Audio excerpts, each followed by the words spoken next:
Esclavitud, una discusión historiográfica. El caso de Colombia y Estados Unidos. El proceso de trata negrera fue el tráfico de esclavos secuestrados en África y trasladados para su venta en América. Fue un monopolio manejado por holandeses, portugueses, franceses e ingleses, quienes capturaban personas en dicho continente con la ayuda de algunos caciques locales para venderlas al otro lado del Atlántico como mano de obra esclava. La esclavitud se desarrolló durante varios siglos y vio su ocaso en el siglo XIX. En América, cada país vivió distintos procesos para la abolición de la esclavitud. En Colombia, por ejemplo, primero se elaboró una ley de libertad de vientres, promulgada en la Constitución de 1821, la cual, en teoría, otorgaba su libertad a los nacidos de esclavas una vez cumplieran su mayoría de edad, es decir, 18 años. Finalmente, la abolición total de la esclavitud en el territorio colombiano se haría en 1851, mientras que en el caso norteamericano no fue sino hasta 1865 tras una guerra civil que duró 4 años. No obstante, desde 1863 ya el presidente Abraham Lincoln, en pleno conflicto, aprobaría la proclamación de emancipación. El presente video forma parte de un esfuerzo por conocer historiográficamente cómo se ha abordado en su conjunto la esclavitud. Se analizará entonces a continuación las discusiones historiográficas. Asimismo, es importante tener en cuenta que los dos procesos conservan particularidades entre sí, y si bien son parte de América, los dos territorios se han ido configurando a través de dinámicas un tanto distintas. Sin embargo, en cuanto al tema de la esclavitud, es posible encontrar tanto similitudes como quizá discrepancias o diferencias en el debate historiográfico, las cuales se irán trabajando a lo largo de este video. Nuestro objetivo es mostrar entonces las diferencias, similitudes o discrepancias entre los dos procesos. Hola, mi nombre es Carlos Fuentes y ella es mi compañera Alejandra Cruz. Y como ya mencionamos anteriormente, hablaremos de cómo la historiografía colombiana y estadounidense ha abordado la esclavitud.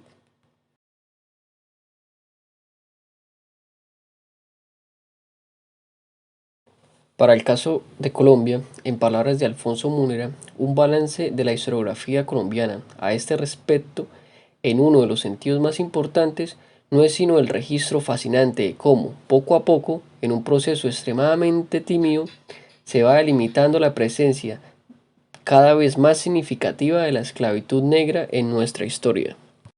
Es posible entonces dividir la historiografía colombiana sobre la esclavitud en tres momentos. Uno, perteneciente a los primeros escritos publicados por la Academia de Historia, los cuales en palabras de Múnera se podrían resumir en reseñas de tipo emocional, con profundas ignorancias y terribles superficialidades. Un segundo momento es aquel donde los historiadores se enfocan en estudios economicistas de la esclavitud. Y un tercer momento en el cual se presenta una apertura historiográfica, en donde se cuestionan aspectos más allá del económico, como por ejemplo lo social, lo político y lo cultural. Además, se adelantan estudios de carácter regional.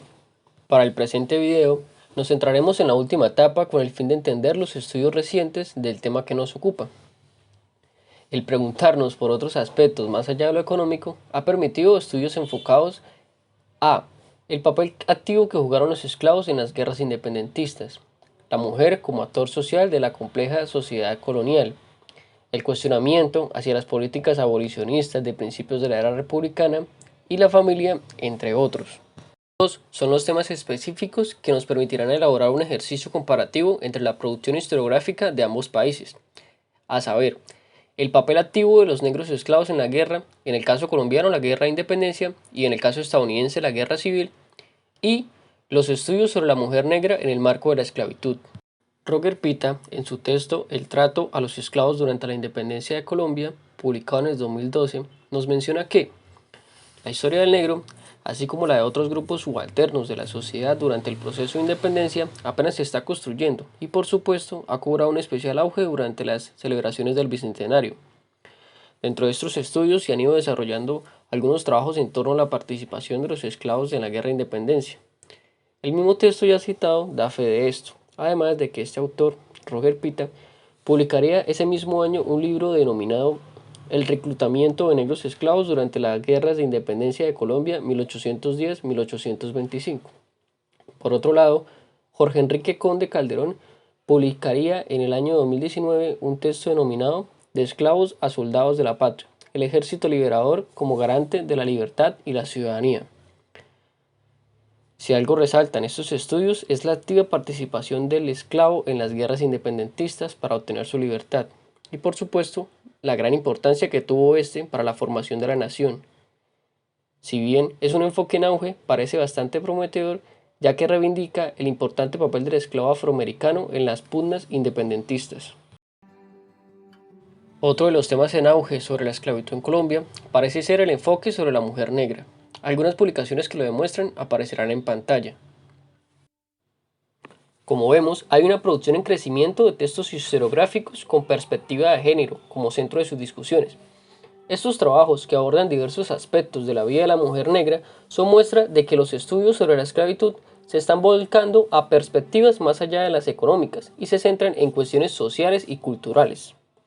Es importante señalar que esta corriente nos presenta a mujeres negras esclavas como sujetos sociales activos ante las dinámicas sociales tanto del periodo colonial como de los años de las revoluciones independentistas. ¿Cómo y de qué manera se ha abordado la esclavitud norteamericana desde el campo de la historiografía?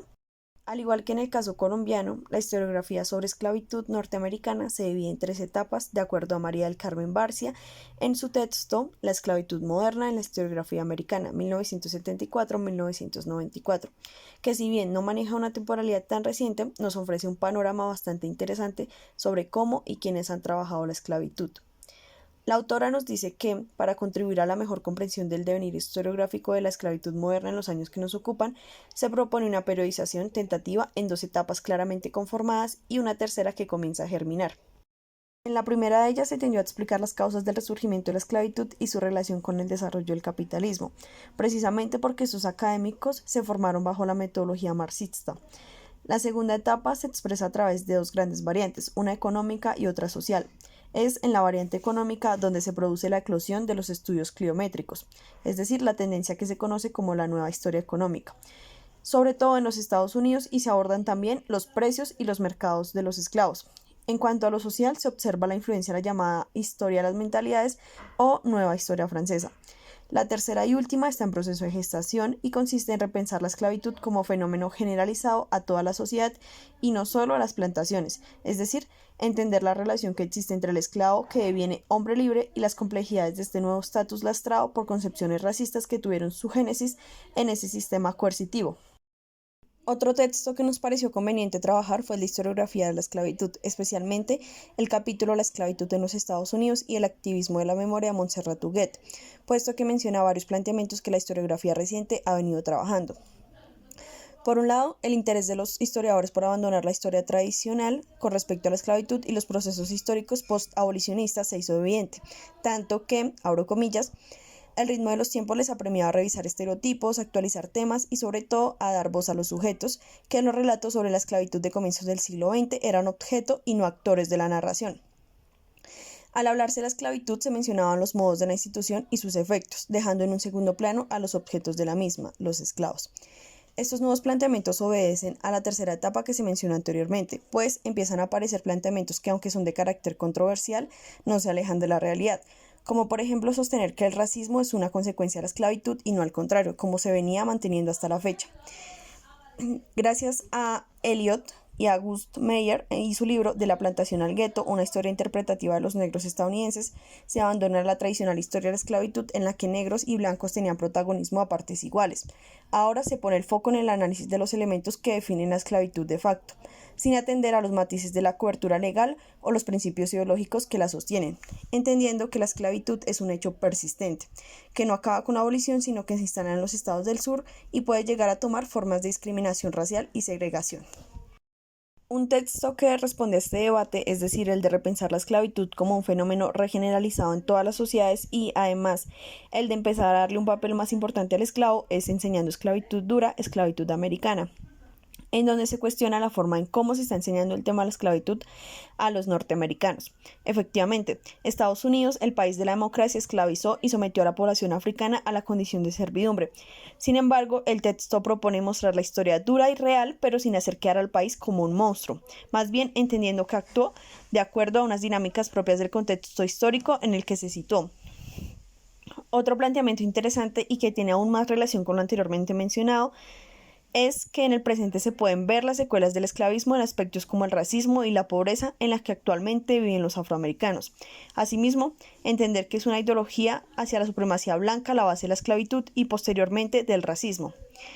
Se hace también una crítica a la forma de enseñar la historia, es porque primero se enseña sin contexto, segundo se tiende a suscribir a una visión progresiva de historia estadounidense que puede reconocer fallas solo en la medida en que se hayan abordado y resuelto. Tercero, se enseña sobre la esclavitud estadounidense de los africanos como institución exclusivamente sureña. Cuarto, rara vez se conecta la esclavitud con la ideología. 5. Rara vez se hacen conexiones con el presente. Y sexto, se tiende a centrar en la experiencia blanca cuando se enseña sobre esclavitud.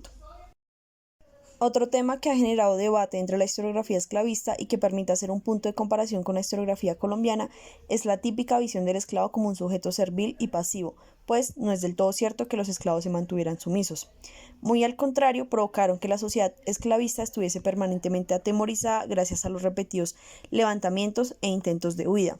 Y no solo por su gran capacidad de huida y levantamiento, afirma el autor, sino por la capacidad social que podían llegar a tener para acudir a pleitear por su libertad e incluso su notable participación en la guerra civil, en el caso de Estados Unidos, y la guerra de independencia, en el caso de Colombia. Por último, y no menos importante, es necesario destacar el papel de las mujeres esclavas como sujetos igualmente activos en la sociedad colonial. En contraste con el caso colombiano, la producción historiográfica de Estados Unidos sobre este tema es más bien trabajada debido a los nuevos intereses de los académicos en abandonar la historia tradicional y ver más allá de lo que siempre se había venido trabajando. Como se decía anteriormente, la nueva etapa de la historia busca darle una nueva visión al esclavo y de paso a la mujer esclava con estas publicaciones. A través de periódicos, fotografías, panfletos, memorias, editoriales, la historia de las mujeres se ha convertido en un campo de estudio propio de las últimas 4 décadas y es precisamente porque en todas sus áreas e históricamente, tanto las acciones como ellas mismas han sido ignoradas y relegadas a un segundo plano. Es necesario ver tanto al esclavo como a la esclava más allá de la cuestión mercantil y verlos como sujetos activos que se relacionaron tanto con otros esclavos como con sus amos y otros personajes de la sociedad colonial. Como vimos para el caso colombiano, la historiografía reciente da muestra de un sujeto histórico que no por ser esclavo interactuó con su entorno de forma pasiva. La decisión de luchar en la independencia y las diversas formas de resistencia dan cuenta de ello. Ahora bien, un aspecto a resaltar de la historiografía norteamericana es su afán o quizá interés por conectar la experiencia de la esclavitud en el pasado con los movimientos sociales del presente, es decir, entender que el racismo, la segregación, etcétera, que se encuentran activos actualmente no son más sino una extensión de la supremacía blanca que se evidenció en la esclavitud. Asimismo, se lee una preocupación por la forma en que se enseña y se intenta dejar a un lado un proceso histórico tan propio de este país como lo fue Estados Unidos, aspecto que no es nada notable en la historiografía colombiana, pues su interés aún se encuentra en aspectos muy propios del proceso como tal y no la repercusión que estos puedan llegar a tener, como en el caso de los Estados Unidos. Si bien las investigaciones sobre la esclavitud en Colombia no se encuentran en el estado de desarrollo con el cual cuenta Estados Unidos, creemos que las discusiones historiográficas recientes se acoplan a las necesidades historiográficas del país. Para el caso de Colombia, no es coincidencia que estos estudios se den en el marco de la celebración del Bicentenario de la Independencia. Asimismo, tampoco consideramos que sea una coincidencia que se estén adelantando tantos estudios sobre los esclavos y sobre las mujeres como sujetos activos.